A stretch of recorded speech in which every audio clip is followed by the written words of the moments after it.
Assalamualaikum warahmatullahi wabarakatuh. Perkenalkan, nama saya Nandari Febianti dengan NIM 250142119. Dan kali ini saya akan menjelaskan mengenai materi hakikat komunikasi organisasi. Kegiatan komunikasi dalam hal ini adalah proses perpindahan informasi yang bisa dilakukan telah dan ada sejak terbentuknya suatu masyarakat dan telah menjadi bagian dari kehidupan keseharian masyarakat. Jadi, dalam kehidupan masyarakat ini pasti kita akan melakukan tindakan komunikasi. Yang pertama, A. Konsep dasar komunikasi organisasi. Pemahaman terdapat komunikasi organisasi tidak dapat dilepaskan dari kaitannya dengan berbagai aspek lainnya, dari perilaku organisasi secara keseluruhan maupun bila dilihat secara lebih luas lagi, yaitu dalam kaitannya dengan pengkajian antara disiplin ilmu, khususnya ilmu komunikasi dan ilmu administrasi. Lalu ada poin-poin pentingnya, yaitu yang pertama ada organisasi, komunikasi organisasi. Ya, jadi ada 3 itu. Jadi yang pertama ada organisasi. Salah satu hal penting dalam memahami komunikasi organisasi adalah bahwa kita memahami pendekatan-pendekatan yang mempengaruhi cara berpikir atau cara pandang terhadap organisasi. Lalu menurut pendekatan objektifnya, organisasi merupakan suatu yang bersifat fisik dan konkret dan merupakan sebuah struktur dengan batas-batas yang pasti, sesuatu juga yang stabil. Lalu ada komunikasi. Istilah komunikasi ini mengandung makna yang artinya bersama-sama, berasal dari bahasa Latin communication yang berarti pemberitahuan. Pemberi bagian dalam suatu pertukaran di mana si pembicara mengharapkan informasi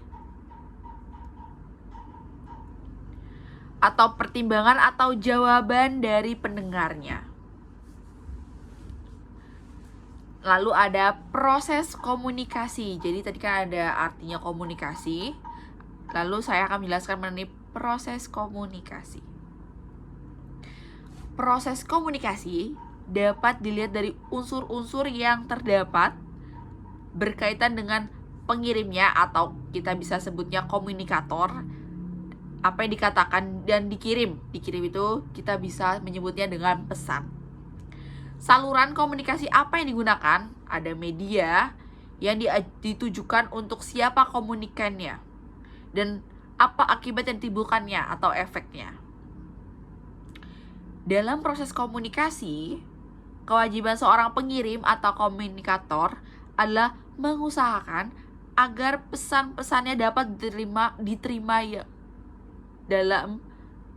oleh penerima sesuai dengan kehendak pengirim. Jadi dalam komunikasi nggak ada tuh yang misalnya pesannya dilebih-lebihkan atau dikurang-kurangkan. Proses komunikasi secara umum dapat memberikan gambaran kepada pengelola organisasi bagaimana mempengaruhi atau mengubah sikap anggota melalui desain implementasi komunikasi. Lalu ada komunikasi organisasi yang berkaitan dengan apa yang telah diuraikan sebelumnya. Maka komunikasi organisasi dapat didefinisikan. Jadi kita mengambil dari pengertian yang sudah tadi saya sebutkan mengenai komunikasi ataupun organisasi. Jadi komunikasi organisasi itu dapat didefinisikan sebagai pertunjukan atau penafsiran pesan di antara unit-unit komunikasi yang merupakan bagian dari suatu organisasi tertentu.